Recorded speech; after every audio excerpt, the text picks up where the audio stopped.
Scapular rotations. Our scapula are our shoulder blades. And if we have good movement here at the shoulder blades, right, we have good movement all over up our shoulder. And you can do this a little test now by yourself to see how much your scapula actually affects your ability for your shoulder to move. So if you think about pulling our shoulder blades down like this here, keep them down. And while they're down, I'll turn so you can see at the side, keep your shoulder blades down and try and lift the arm up. You'll see you'll run out of room around about here, right? Because the scapula is being pulled down and the arm basically goes up and hits into the top of the shoulder here.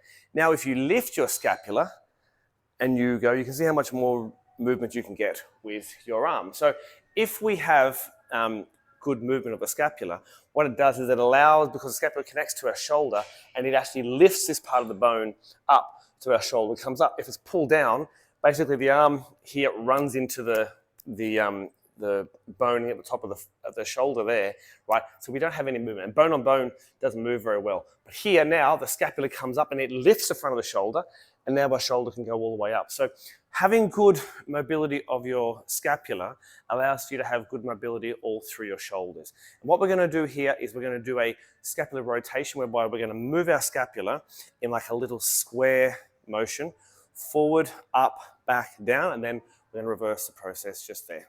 What we're going to do is start off by put your hands by your side. I mean, put the hands by the side there and lock the arms, because we don't want the arm to move, right? We don't want the spine to move. We just want our scapula to move here. So hold on to your shorts or your pants there, keep your arms straight, and just focus on getting your shoulder blades going forward. Now keep them forward, and now elevate them up as high as you can. Keep them up and then retract them as far as you can. Keep them back and then depress them, bring them down as far as you can. That's one repetition. So forward here, right, as far as you can. Now keep them forward, lift them up, then move them back as far as you can. Keep them back, and now pull them all the way down. And if you do this, you'll find that this is very, very challenging for your shoulders to not move your shoulders and only move your scapula. So forward, up, right back, and then down, and then we reverse the process. So go up, forward, down, and back. So up is elevate, protract is to go forward, right? Depress is to come down, and then retract is to come back. And once you can do this really well, you can kind of move it a little bit faster and then progress into, you can do this on a plane, you can hop up in between the aisles and start to move your shoulder blades. And what it does is it allows freedom of movement all throughout your shoulders. Okay, give them a go. Scapular rotations. Okay, forward, back, up, down for a few repetitions, and then other way down again there.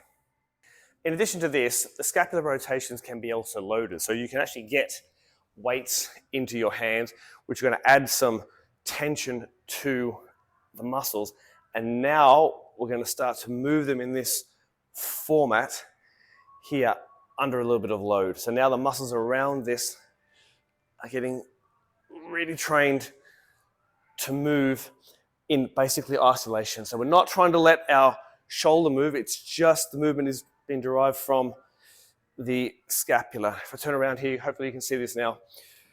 All right, I want you to go, protract, elevate, retract, and then depress.